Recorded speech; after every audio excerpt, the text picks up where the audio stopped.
గురుగారు నమస్కారం అండి. నమస్తే అమ్మ. గురుగారు సాధారణంగా పౌర్ణమి, అమావాస్య విశేషంగా చూస్తాం కానీ, మన తెలుగు వాళ్ళ వరకు పౌర్ణమి అంటేనే ఏమైనా పనులు చేయాలన్నా, ఇవాళ మంచి రోజని మనమే నిర్ణయం చేసుకుంటాం. అమావాస్య అనగానే చాలా ఆలోచిస్తాం. ఎందుకండి ఇవాళ కొత్త పనులు చేయటం, వద్దులే అమావాస్య రోజు ఏంటి పని, ఇలా ఏదో ఒక రకంగా చెప్తూనే ఉంటారు. మన పెద్దల నుంచి అలా చెప్పారు.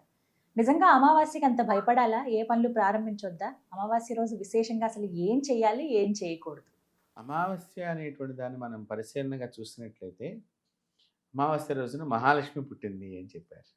హ్మ్. దాన్నే మనం ఇప్పుడు వచ్చేటువంటి 12 అమావాస్యల్లో ఒక అమావాస్యని దీపావళి అమావాస్యగా లక్ష్మీ పూజలు జరుపుతూ ఉంటారు కదమ్మా! అవును.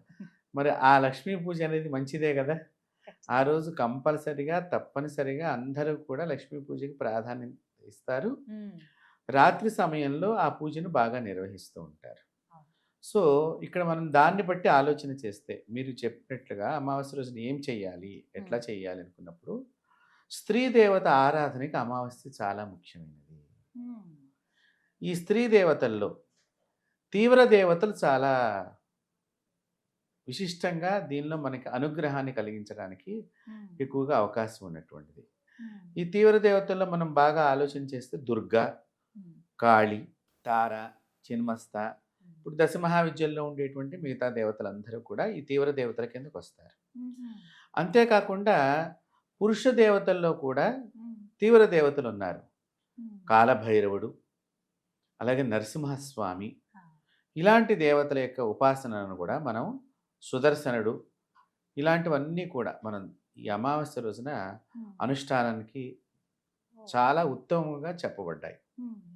అంతేకాకుండా కొన్ని మనకి బాగా చాలా కాలం నుంచి హ్మ్. అంటే మొండిగా కొన్ని సమస్యలు తెగటం లేదు. హ్మ్. దాని గురించి ఏదన్నా తాంత్రిక సంబంధంగా హుహు. కొన్ని దృష్టి దోషాలు పోగొట్టుకుంటానికి కానియండి, కొన్ని తాంత్రిక ప్రయోగాలు అంటే చిన్న చిన్న చిట్కాలుగా హ్మ్. రెమెడీస్ లాగా హ్మ్. పోగొట్టుకుంటానికి కానియండి, ఈ అమావాస్య చాలా ఉపయోగపడుతుంది. ఓహ్! అంటే అందరూ చేయవచ్చా అండి? ఇప్పుడు ఉపాసన గురించి మాట్లాడారు. అలా ఈ చేసేటప్పుడు ఉపాసన అనేటువంటి విషయానికొస్తే మాత్రం ఆ మంత్రదీక్ష ఉన్నటువంటి వాళ్ళు చేసుకుంటే మంచిది. హ్మ్.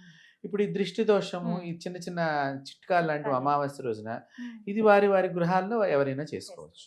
ఆ! మరి కాబట్టి ఎలా? ఎలా చేయాలనేదే పెద్ద ప్రశ్న. ఇప్పుడు ఈ అమావాస్య రోజున హ్మ్. మీరు ఒక పావు కేజీ అన్నం వండాలి. హ్మ్. అన్నం వండి ఒక అన్నం ముద్దని అంటే ఆ పావు కేజీ అన్నాన్ని 3 ముద్దలుగా మనం సరిపడా తీసుకోవాలనమాట. హ్మ్. కొద్దిగా అటు ఇటు ఎక్కువైనా పర్వాలేదు. మళ్ళీ మళ్ళీ వీక్షకులు ఏంటంటే కొలతగా అట్లా వాళ్ళు ఆలోచన చేస్తారు. అట్లేం అవసరం లేదు. హ్మ్. ఒకటి పసుపు ముద్దగా తయారు చేసుకోవాలి. హ్మ్. ఒకటి కుంకుమ ముద్దగా తయారు చేసుకోవాలి. హ్మ్. ఒకటి బొగ్గుల పౌడర్‌తో హ్మ్. బొగ్గుల అంటే నలుపు ముద్దగా కనిపించాలి మనకి. హ్మ్. సో, ఈ 3 ముద్దల అన్నాన్ని కూడా చక్కగా చిన్న పిల్లలుంటారు ఇళ్ళల్లో. హ్మ్. ఒక్కొక్కసారి ఏమవుతుందంటేనమ్మా ఈ మధ్య నేను చాలా గమనించాను. హ్మ్. పుట్టిన పిల్లలు తల్లి దగ్గర పాలు తాగటం లేదు. ఆ! ఏడుస్తున్నారు. హ్మ్. అనుకున్నప్పుడు డాక్టర్స్ దగ్గర వర్క్ చేసే సిస్టర్స్ ఇవన్నీ గమనించినటువంటి వాళ్ళు ఏవో మిషన్ పెట్టి ఫీడింగ్ అని, లేతే నిపుల్స్ అని ఏవో చేస్తారు. దొరుకుతున్నాయని చెప్తున్నారు. హ్మ్. అసలు కారణం ఏంటంటే వీళ్ళు గర్భస్థంలో ఉన్నప్పుడే ఈ అమావాస్య రోజున ఏదన్నా ఇట్లాంటి దృష్టి దోషాలు వీళ్ళు హ్మ్. బయటికి వెళ్ళినప్పుడు ఆహా! దాటడం మూలకంగా పుట్టిన తర్వాత ఈ ఎఫెక్ట్ ఈ శిశువు మీద ఉంటుంది. ఓహ్! సో, ఏడుస్తూ ఉంటారు. హ్మ్. మనం ఎంత ఫీడ్ చేద్దామని ప్రయత్నం చేసినా ఒక తల్లిగా, అక్కడ ఒక తండ్రిగా తన బిడ్డకి తల్లి సహకారం ఎంత హ్మ్. అందించినా గూడా, వాడు తీసుకోవటానికి ఆ శిశువు ఇష్టపడడు. హ్మ్. అప్పుడు వీరు చేయవలసిందేంటంటే, ఇలా మనం ఎర్ర ముద్ద, కుంకుమ ముద్ద, హ్మ్. పసుపు ముద్ద, పసుపు. బొగ్గుల పౌడర్ ముద్ద. హ్మ్. ఈ 3 ముద్దలతో దృష్టి తీసేసేయాలి శిశువుకి. హుహు. తీసివేసేసి అది ఎవరు తొక్కని చోట పడేయటం మూలకంగా. హ్మ్. అప్పుడు ఈ శిశువు ఆ పాలు తాగటానికి ఇంట్రెస్ట్ చూపిస్తూ ఉంటాడు. ఆహా! తక్షణమే తక్షణమే మీకు. కనిపిస్తది. ఆ! చాలా తక్షణమే కనిపిస్తుంది. హ్మ్. ఎందుకంటే పిల్లలు దేవతా స్వరూపాలు. మనకి ఎప్పుడు హ్మ్. గూడా శాస్త్రం ఏం చెప్పిందంటే పిల్లలు దేవతా స్వరూపాలు. అవును. ఒకటిది.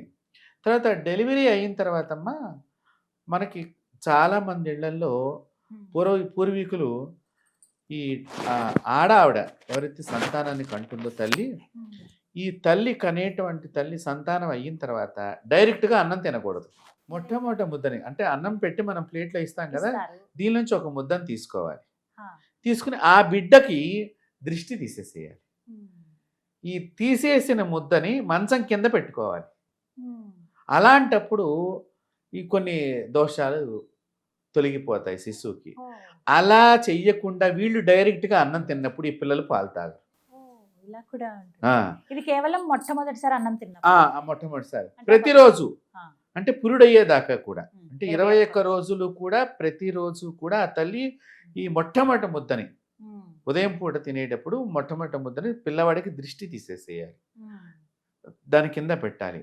అంటే అక్కడ ఈ శిశువుని భక్షించడానికి వచ్చేటువంటి దుష్ట శక్తులు ఈ అన్నాన్ని భక్షించి బయటికి వెళ్ళిపోతాయి.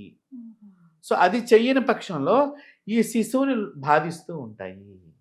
సో అలాంటివి ఏమన్నా కొంతమంది మాతృమూర్తులు తెలియక చేసిన వాళ్ళు ఈ చిట్కాని ఇంకా సఫర్ అవుతూ ఉంటే, ఇంకా బాధపడుతున్నట్లయితే కనుక ఈ 3 ముద్దలతో కనుక దృష్టి తీసేసినట్లయితే చాలా వాళ్ళ పిల్లల్లో మార్పు కనిపిస్తుంది.